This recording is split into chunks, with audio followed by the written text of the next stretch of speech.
आज बहुत दिन से हमारे मन में एक प्रश्न है, आज क्यों मिल जाए हम पूछ ली तो उसे हम।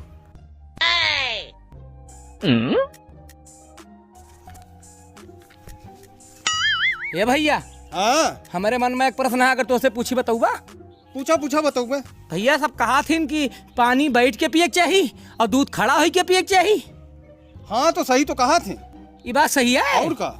अच्छा भैया तो ये बतावा कि चाहिए वहाँ दूधवा पनिया दोनों मिला रहा था, ओका कैसे पिए?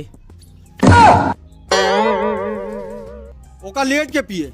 लेट के पिए? हाँ ये सिस्टम भैया कहिया खुला है? ये 2024 चलता है ना। 2024 में खुला है? हाँ अरे राम राम, ये सिस्टम हमें मालूम ही ना रहा तक। चाय लेट के पिए? और का?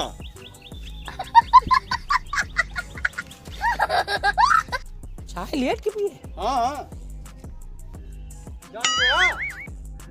हाँ हाँ